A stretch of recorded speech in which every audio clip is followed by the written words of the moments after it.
What is up with this weekend and its anime having a sense of disgust in my stomach? Just feeling like, yo, that's messed up. We already had a certain messed up situation with Accelerator and with that poor little girl, Kasami. Now we have this situation with the mother of the group of spider demons in the forest. You know, it's really hard to make a sympathetic kind of villain. When you make your villain too sympathetic, there's a point where it gets boring. We're in an age where everyone wants to sympathize with the bad guy and say, "Hey, they're not all that bad," and it gets kind of repetitive and boring sometimes. You gotta do it right, not to a point where the bad guy can just change over a new leaf like that, like you see in most American movies or shows, but where you know where they're coming from. There are bad guys who do it because they have no choice. There's those they do it with a certain kind, soft-hearted, saddened agenda. All kinds of stuff. And most of the times, anime does a pretty decent job at it compared to Western entertainment. They do a good job at it, especially with this anime right here. It's kind of like the Code Vein in a way. It also mixed with some Sinkaro as well. I was ranting about Sinkaro from last episode, by the way, if you haven't noticed. But this one, it takes the cake. I think, as you know, probably not all the demons wanted to be demons at first. They were human before, but some tragic event down the line caused them to become demons. And some chose to be, for some type of reason, some chose not to be, but they were forced into it nonetheless. That taking away your free will, you would say, it sucks. Having your free will taken away from you, and you still have to live on. You have no say-so whatsoever what you do with your life. It can be a very psychological hell for a certain individual to go through this kind of thing. And it's something I myself would never want to go through. Knowing that you live your entire life but having not make one decision for yourself, it really sucks. So let's just get down to this episode. Inosuke, in his amazing character development, keeps showing more and more.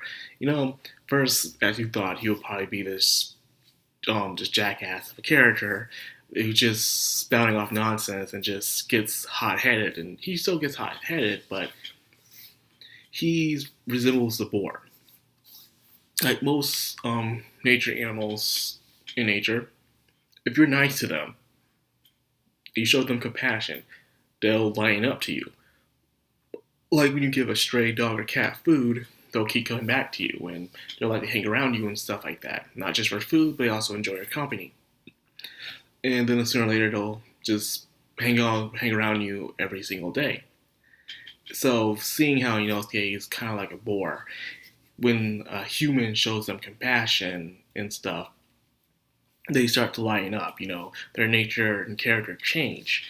It's how it is with some animals in the animal kingdom. In the wild, it's every person for himself, well, every creature for themselves out in the wild. You rather tend to your own family or you tend to yourself. But when an animal adapts to human society, hangs around humans, most of the times humans are very kind to animals and stuff. They're very considerate. How some humans are more kind to animals than they are to other humans. I went to this rich mall one time. I see 2 puppies in a baby carriage being strolled down in the mall. I'm like, yo, that's crazy. But I'm getting off topic here, though. Just wanted to use a little example of how animals will change to adapt.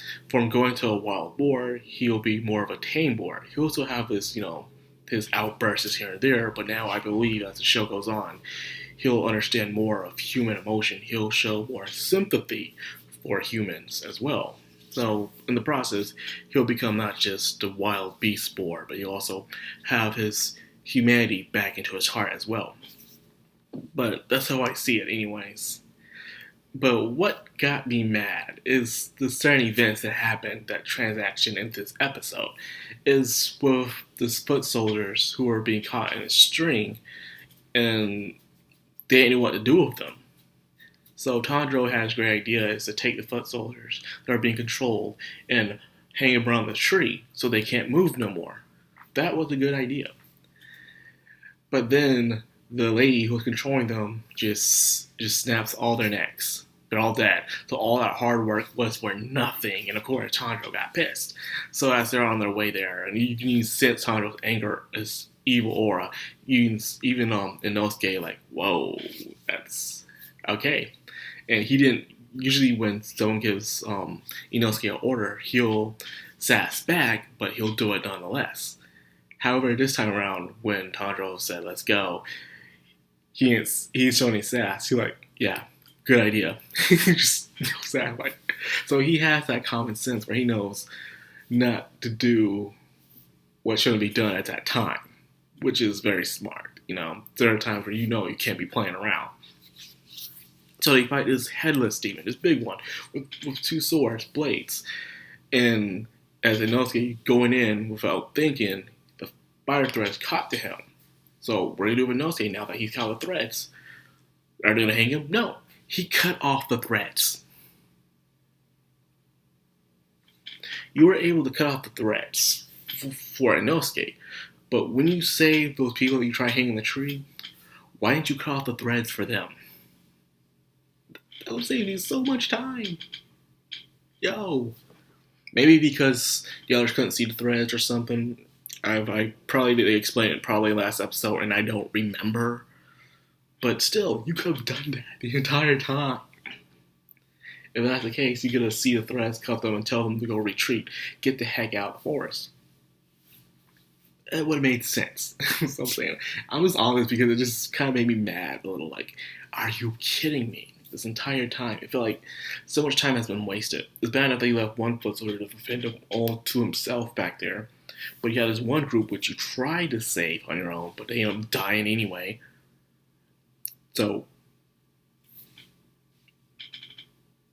hello? I'm sorry. It really got to me in a way where you could have had that common sense where you could have cut them off, unless they couldn't. And if there's a reason that I can't remember, so if everyone does know, let me know. That being said, after they finished off that giant headless demon, Inosuke just took Tanjiro and showed him where he's at. And they're seeing a very lovely, beautiful moment. For some reason, one of the best moments in the anime is when Tanjiro kills the demon. For some reason, every time when a demon is slayed by Tanjiro, you have this beautiful and yet sympathetic moment that happens. Like all time slows down.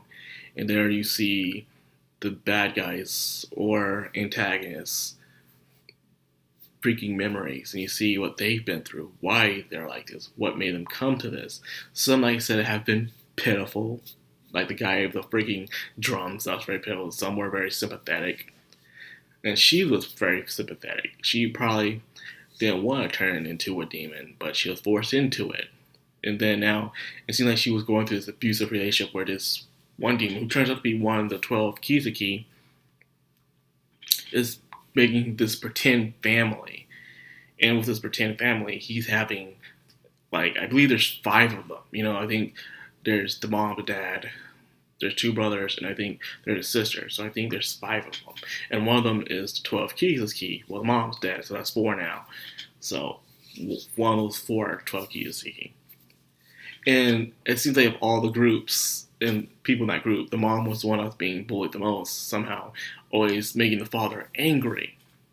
And therefore, she couldn't take it no more. She couldn't take the abuse, and she was trapped in this abusive relationship.